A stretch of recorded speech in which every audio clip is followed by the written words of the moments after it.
Oi, pessoas! Que alegria imensa receber vocês novamente por aqui. Eu confesso que esse episódio foi uma das coisas mais desafiadoras que eu já criei na minha vida, porque mexe com emoções muito profundas, cristalizadas há muito tempo dentro de mim, e que agora, só depois de mais maturidade, eu tô permitindo florescer com mais consciência e respeito por quem elas me tornaram.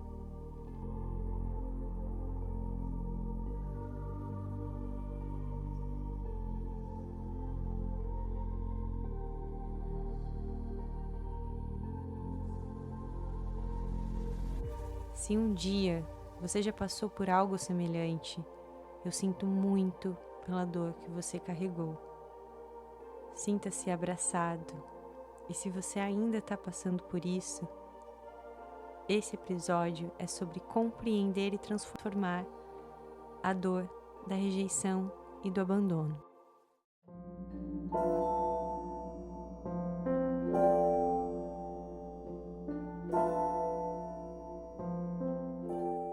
Desde cedo, eu tenho lembranças de uma relação um pouco quanto conturbada entre os meus pais. A minha mãe sempre foi uma mulher muito forte, guerreira, batalhadora, que aprendeu cedo a se defender contra as estruturas sociais. Meu pai, por outro lado, sempre foi o engraçadinho, um cara muito simples e carinhoso, ao menos comigo. Só que com o tempo, o amor deles foi se perdendo nas exigências da vida, do casamento. E como filha, eu observava tudo em silêncio, tentando entender o que estava acontecendo. Sem perceber, eu fui absorvendo muito da rigidez da minha mãe, da necessidade de estar sempre no controle, de provar o meu valor, de não depender de ninguém. E ao mesmo tempo, guardei em mim a doçura e a leveza do meu pai. Hoje entendo que por muito tempo vivi tentando equilibrar esses dois polos, o feminino ferido e o masculino em excesso.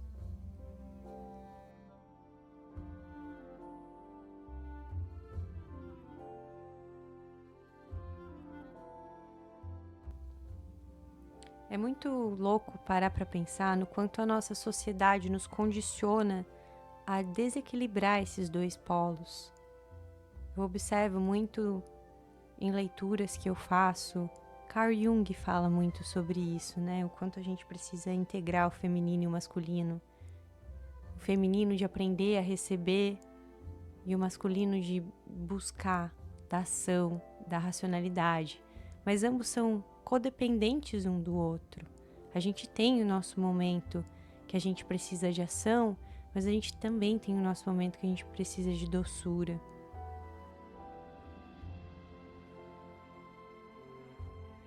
Sabe quando você sente que precisa ser forte o tempo todo? Que se baixar a guarda tudo desmorona? Eu vivi assim por muitos anos. E talvez você também se reconheça nesse lugar.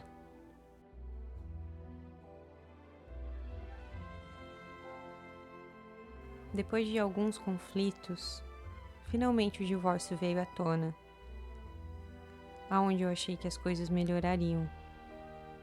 Mas o que aconteceu foi o contrário disso. A ausência de afeto cresceu e o silêncio virou rotina. Eu me senti extremamente sozinha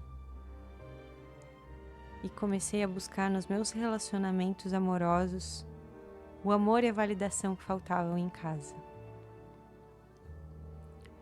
Só que ao fazer isso, eu me colocava em papéis que não eram meus, tentando muitas vezes consertar, cuidar, salvar. Ainda muito jovem, eu me tornava uma adulta responsável, madura demais para minha idade, a que aguentava qualquer coisa.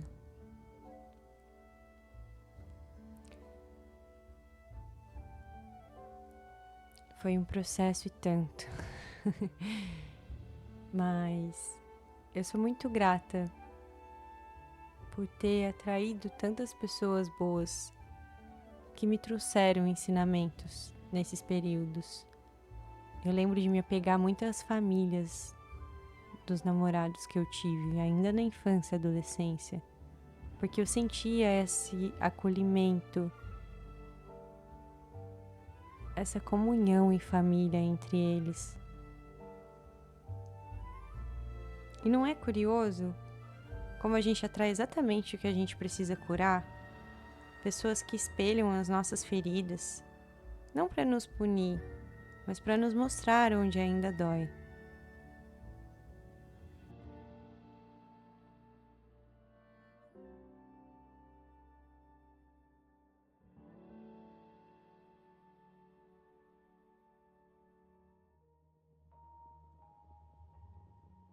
Nesse tempo, eu fui começando a entender um pouquinho mais sobre neurociência, a estudar um pouquinho mais, a começar a buscar por informações sobre autodesenvolvimento, sobre energia, sobre o quanto nosso ambiente nos influenciava.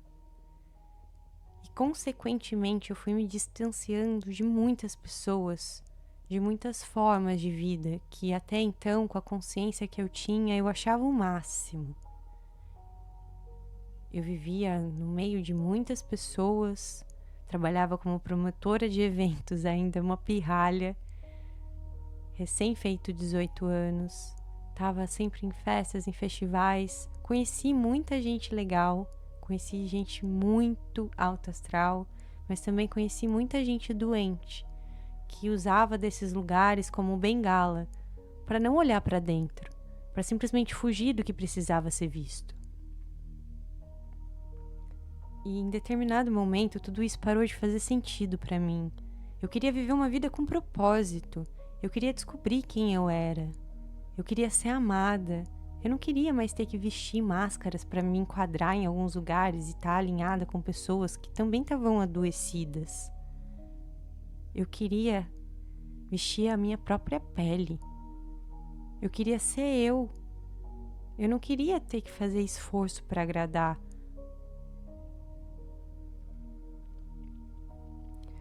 Foi aí que eu decidi sair de casa e comecei a buscar por autoconhecimento, que descobri o poder de olhar para dentro. A astrologia foi essencial nessa fase da minha vida. Ela me ajudou a compreender a minha essência, a ver que a resposta que eu tanto procurava estava dentro de mim. Eu comprei meu primeiro cristal e isso foi muito único, porque eu tenho uma história que eu estudava numa escola pública, dessas para tirar as crianças da rua e para não se envolver com tráfico, não se envolver com droga, enfim. Eu estudava meio período nessa escola. Vou resumir bastante essa história para esse episódio não ficar muito longo, porque provavelmente eu vou trazer isso à tona em algum outro, tá? Mas tinha aulas de dança, não eram aulas teóricas, eram aulas práticas. Tinha aula de matemática, tinha aula de português. Se chama PEG essa escola. E tinham aulas de danças mais dinâmicas e etc. Nessas aulas de danças eu participei de um desafio com uma colega, a Jane. Se esse podcast chegar até você, um beijo. E a gente foi selecionada para participar de um grupo de dança, para fazer apresentações pela cidade. Isso foi muito legal, porque pela primeira vez eu me senti vista. Eu estava sendo eu mesma. Isso lá com em torno dos meus 13 anos, bem próximo do divórcio dos meus pais, tá? Antes de eu me mudar. Tô voltando um pouquinho a história aqui para vocês, porque isso é importante. E como eu sempre fui muito delicada, dois professores viram muito potencial em mim e me proporam um desafio. Eles queriam me colocar na sapatilha de ponta. E eu aceitei. Em uma semana eu tava na sapatilha de ponta e aquilo era a minha vida. Era o único lugar onde eu me sentia eu mesma. Era tudo na minha vida. Mas durante um tempo eu precisei me dedicar bastante para uma apresentação que estava se aproximando e eu fiquei muito doente. Meus pais não sabem dessa história até hoje. Eu precisei faltar. Quando eu cheguei na sala, e aí eu vou abrir uma aspa aqui para vocês, que a sapatilha ela é feita de gesso. Então ela é única, ela é pessoal, ela se molda ao seu pé, ela se molda ao modelo do seu pé. Ela não pode ser usada por outra pessoa. O ideal é que ela seja usada por você. Mas essa sapatilha não era minha, era da escola. E como eu acabei faltando, eles colocaram uma menina para me substituir. Porque eles precisavam ensaiar e etc. Quando eu cheguei na sala, depois de faltar um dia, 2, 3, não lembro quanto tempo eu fiquei doente, e eu vi aquela cena, eu perdi o meu chão. Porque o balé era tudo pra mim. Eu tava dando a minha vida por aquilo. E era o único lugar onde eu era vista. Era o único lugar onde eu podia ser eu mesma.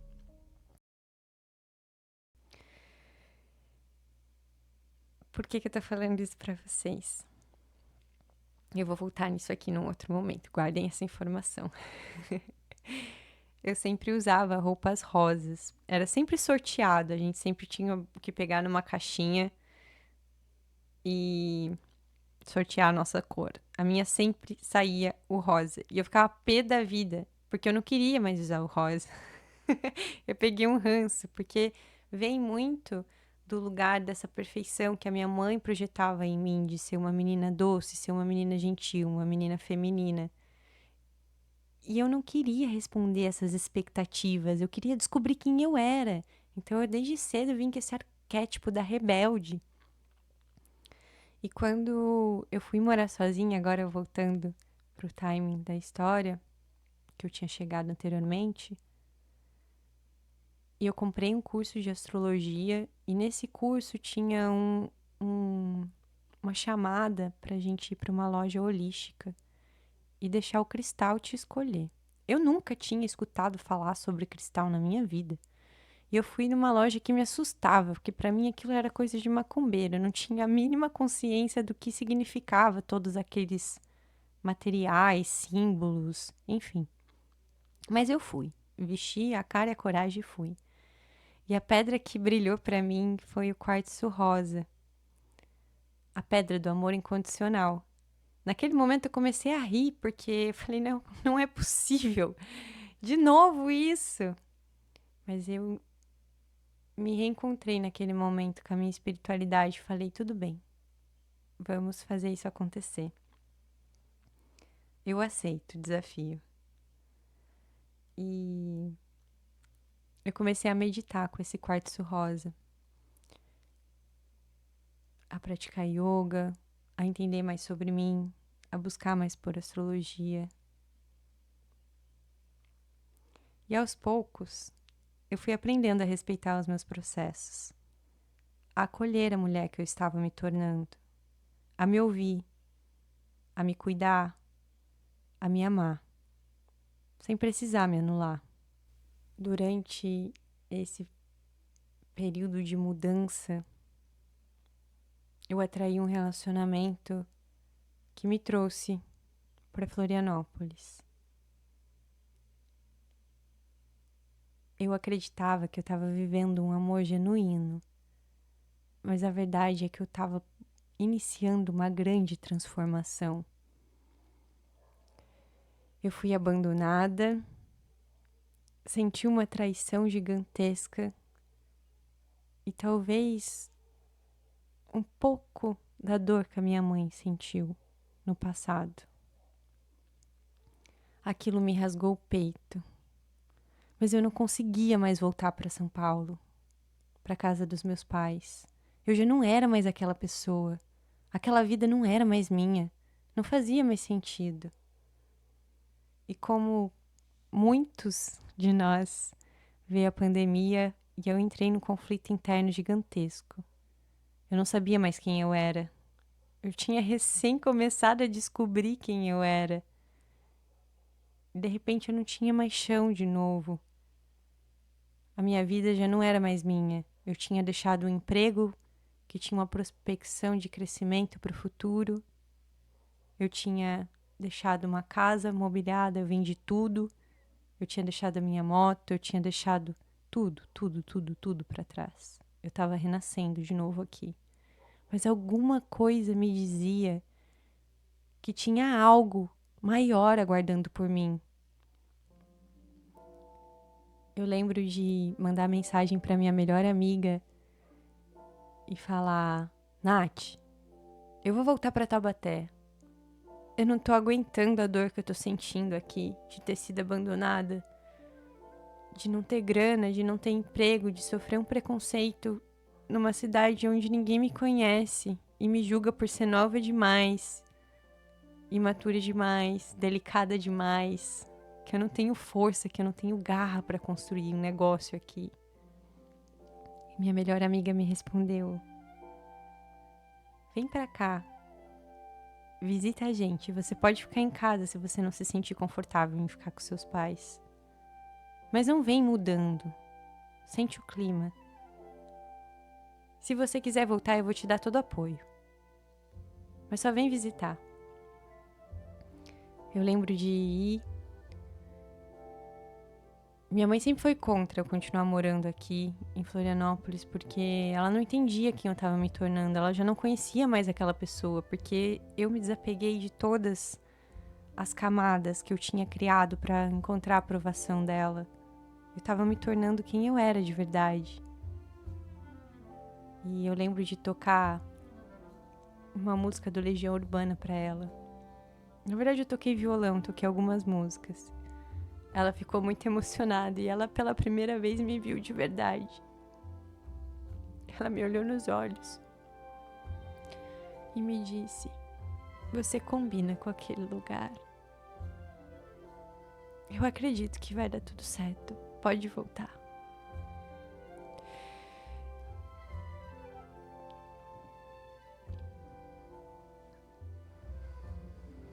É um processo.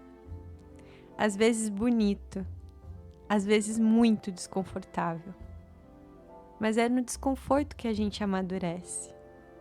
Porque o autoconhecimento não é sobre se tornar alguém novo, e sim sobre lembrar que a gente sempre foi.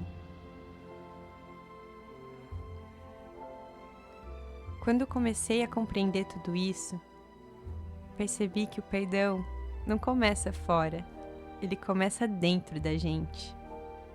Antes de perdoar os nossos pais, parceiros ou passado, a gente precisa se perdoar por não ter tido a consciência que temos hoje.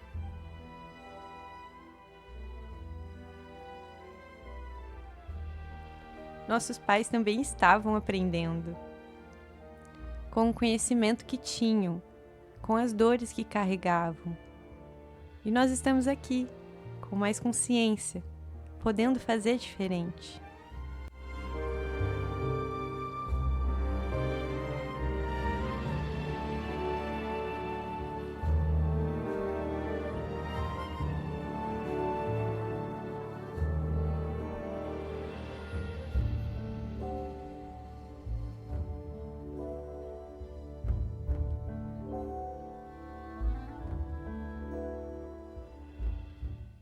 A vida não pede pressa, ela pede presença.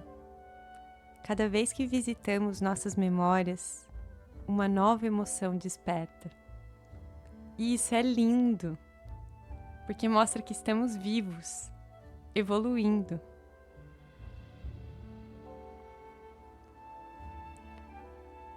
Hoje, eu olho para trás com ternura.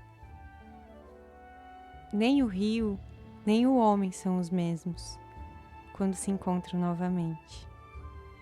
E é assim também com a vida. A consciência muda o olhar, e o olhar transforma a dor em sabedoria.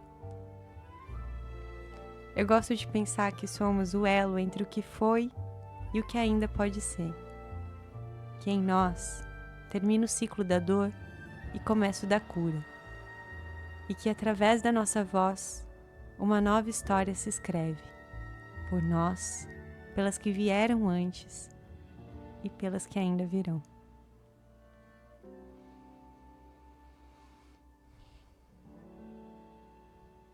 Autenticamente falei.